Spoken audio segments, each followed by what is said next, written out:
The dork you grew up with on radio for 40 years is now in a tidy digital place. Doc on Demand, where you pick the topics, then you be on the dang podcast. Live now in the Eagle app. Man, I've been looking forward to this episode of Yours Truly on Demand for a long time. A long-time buddy, family member, truth be told. I think Blaine Mundell, we're cousins, right? Is that what my mom told me? We're cousins? I believe that is correct. So I always say that you're my cousin. I would think you would never want to claim me, but no, I understand.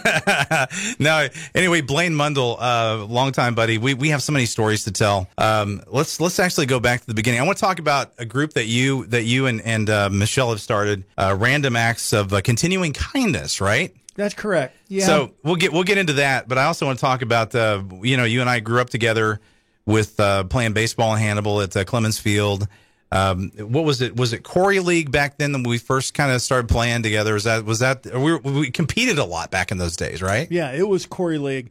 And I tell you what, the old Clemens Field, we had so much fun doing so many different things and playing baseball there. I have memory after memory after memory because my father coached and he coached me. And you know what? My dad was a tremendous man. We were a very close family, but man, we had some good times there, didn't we? I remember you and your brother. We had so many games, and it's kind of funny because as older people now, we can embellish. We can because there were no phone cameras back then. There's no video proof of what actually happened. Correct. So. Which is a good thing. That's right. Exactly. But then going through school. I think most people are aware of your high school football career, man. You accomplished so much, not just on the field, but even afterwards. You were a broadcaster of games for a while, right? I did. I broadcasted games with J.R. Dirksen, and we had a blast. I was in college. I was looking for something to do, and J.R. called me, and, of course, I love Pirate football. Pirate football has been a passion of mine ever since I was little, growing up and having Brad Griffey and talking to Brad Griffey and talking to all the great players that came before me and then the ones that came after me. Somebody sent me a list of quarterbacks the other day throughout history, and I tell you what, it's great to look back. Kevin Payne, Scott Rampy, and then look at our future quarterbacks: Cortland Watson, Waylon Anders. We've had Marvin Jones. We've had some great players. And really, honestly, some very solid people. Just great character people, that kind of characterizes the football program is great character, hardworking, tough kids that will lay the smackdown on you. I got to tell you, it put a smile on my face now that we're beating Jeff City regularly. Because you remember when we played, I'll never forget. I think it was maybe ninth grade or JV. I can't remember. But we were going to Jeff City to play my first time down there. And I knew I was in trouble because our bus pulled up and there were like 5-year-old kids in pads with helmets. And I'm thinking they've been playing since this size. And that was the only time that I got completely destroyed on a football field. Without making this a more colorful story than it needs to be. Back in those days, you were quarterback. I was a wide receiver. Brent Arthod, who's also family, was our quarterback. And there was one play where I was supposed to go out as a wide receiver and distract the cornerback across the field so that our running back then it was Steve Otker and Robert Stallings, could get free for a bomb. And so I run the play. The cornerback isn't buying my fake at all. The play completely failed. And I can't remember if it was Coach Schoenfeld or Bringer back in those days that read me the riot act on the sidelines. Like, next time, get this done. So I did. I traced the ancestry of the cornerback for Jeff City. And sure enough, Robert got free for a bomb. It's one of the few touchdowns. I think we've only scored 2 that night. Anyway, the story goes to this. On the ensuing kickoff, I'll never forget, he was number 45 of Jeff City. I was on the kickoff team. I'm coming down the field, and all I remember was seeing a blur. This was the cornerback that I faked out. He found me on the kickoff. I woke up on the field with somebody pulling my pants up to try to get oxygen back into me. Oh, he dusted you. He does got to me you. that, and that ended my football career. Yeah. Well, let's talk about Blaine Mundell current. The one reason I wanted to visit with you, man, is you and Michelle have started, I think, a group that is you've already done a lot of good, but I think it's something that people need to know about. Let's talk about Random Acts of Continuing Kindness. What inspired you to do this? Well, Doc, years ago, and I coached a lot in my lifetime, and I had so many athletes that I absolutely loved. I coached one that was killed in a car accident, and we started a foundation. Well, when I chose to leave Hannibal, the foundation kind of went to the wayside, which that happens. It does. Nobody's fault whatsoever. But when I came back, I really wanted to do something for the community. The community of Hannibal has done so much for me.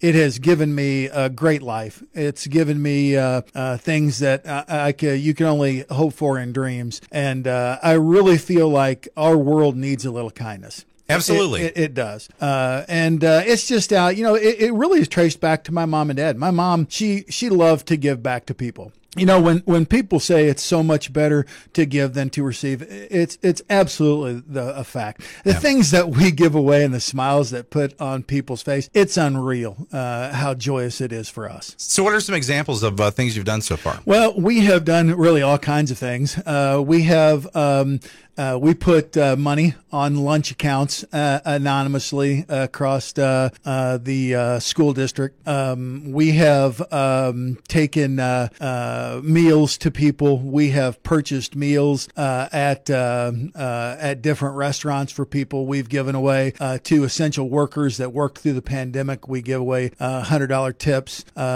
We have we just this weekend raised $625 for Gage Leftwich.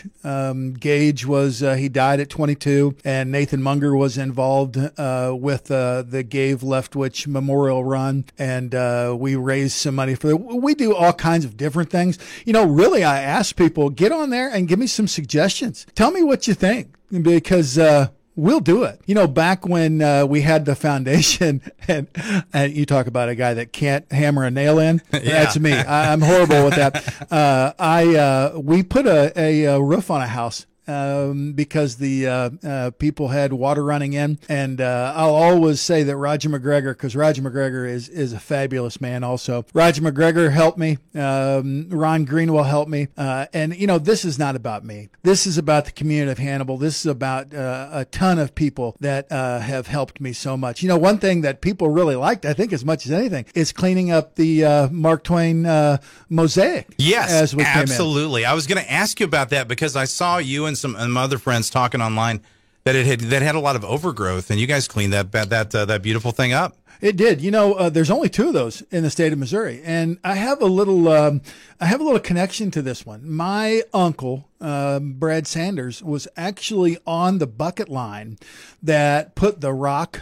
into the mosaic. So, and it's been 20 years ago. So we have a little family history there, and people were just saying, how bad it was, Well, Roger McGregor is a doer. And he called me and he said, Blaine, let's just go clean it. And then Rick Johnson, great guy, lives in front of me. He took, I don't even know what kind of machinery it is, but he took a mower up there and he just mowed it down, made it look great. Michael Dobson and I and Roger went up. We pulled the weeds, cut stuff around it. And we actually have a 3-year permit to take care of it for the next 3 years. And I love it. Passed it coming up to see you, and just thought, you know what? That's neat. It's neat that so many people jumped in and helped us do that. The community of Hannibal, they're awesome people. Yeah, that's one of the, when I made the unfortunate decision about 6-7 years ago to head out west, and I'd tell other people out west about what the community is like here. And it's like hard to believe, but it's like, yeah, it's like when you walk out of a store, you make eye contact, you say hello. Doesn't matter if you know them or not. That's the culture around here. It is. It absolutely is. And you know what? That's the way it should be.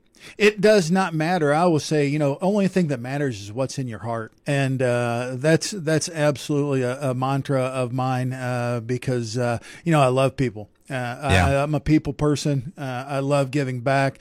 And like I said, I've been blessed. So there's no reason for me not to give back to the community of Hannibal. Yeah, I think that's one thing. We're talking about football, and we've been so fortunate in our lives, I know, to come across some really amazing men. Coach Bringer, Coach Nolan, Coach Schoenfeld, Coach Nesbitt.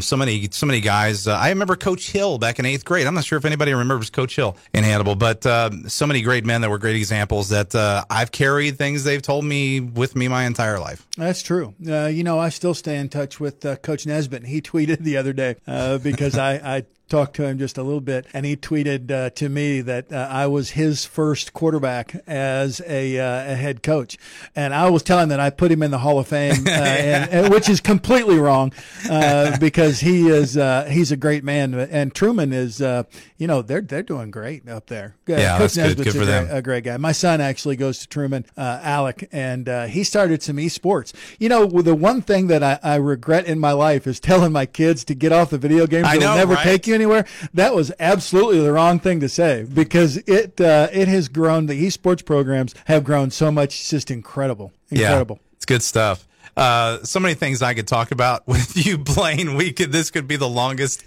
podcast in the history of radio.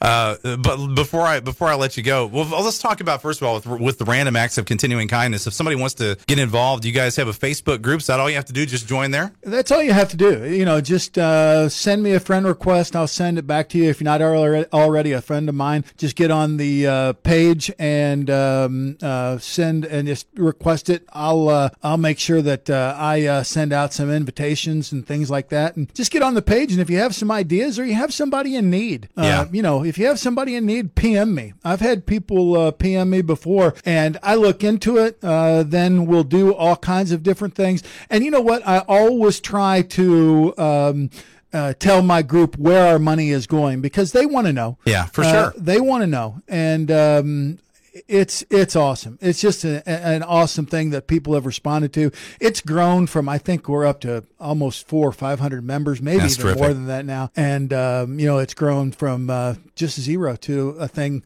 Hey, I wanted to start, and here we go. Here we are. And a lot of the people that are in the most need won't speak up and ask for help. Yeah, they won't. They won't. And even the underserved. There are a lot of people out here that do get a lot of things, but there are a lot of people that won't speak up, and they're underserved. And if you know of somebody that's in that position, let me know, because this is a time of giving. This is a time to give thanks, and we want to do that. I can't let you go without talking baseball. My life is filled with nothing but St. Louis Cardinal and Chicago Cub fans. And to my Cub friends who are after me all the time talking Cardinals, I was actually cheering for them in 2016. I was happy to see them get that done. So, but now we're back to St. Louis Cardinal fandom. So who do you think the Cardinals are going to get the offseason? Who do you think we need? Who should we go get? Well, I tell you, I always build every team up the middle. In every sport. If you really think about it, if you have a good football team, you usually have a good center, good quarterback, good running back. If you have good defense, you have good nose guard, you have good linebackers, you have a good free safety. I feel the same way with baseball. It's always pitching, catching, second base, shortstop, and center field. So, we're great on the corners. Goldie and Arenado are unbelievable. I would love to see Trey Turner. I think he's absolutely a fabulous player, and he's a Cardinal type player. He's fast. He hustles. Great glove. I think he won the Silver Slugger. Wilson Contreras. I'd like to just take him away from the Cubs. Yeah. That would be fun. Although, in 2016, I have a lot of Cub friends too. I was very happy for him because, everybody needs to experience that World Series once in their life. Yeah. We've been really lucky to experience it multiple times. But there's no feeling in the world as your professional team winning a world championship. I was and am an Anthony Rizzo fan, even when he was a Cub. I'll never forget one game the Cardinals played. I can't remember who was hit. One of our players actually got hit in the head, and Rizzo was down the line. He was the first person to check on whoever it was that got hit. And I always remembered that. I'm like, okay, above and beyond baseball, this guy is a sportsman, right? So it's all good. I think Contreras would be interesting. I think that the games at Wrigley Field would be extra tasty this coming year if that would happen. And I agree on Turner, too. I think he'd be good. Anything else you want to add, brother? Well, I tell you what, I can check off my bucket list of talking to Doc Holliday on. Now, my bucket doesn't have a whole lot of water in it. Your bucket's but, got a hole. Yeah, it's got a hole in it, but that's okay. It's something that I love to do. And I tell you what, Doc, thank you for the invitation. You've been a great friend. You've been a great friend my whole life. I've been honored to know you. You do a fantastic job on the radio, and we love having you back in this area. Hey, love you, man. Best continuing with the random acts of continuing kindness. That's a great effort. We're going to keep telling the story. Thank you, sir. Doc on Demand. No rules, no rails, no kidding. Now in the 100.9 Eagle app, you've been warned.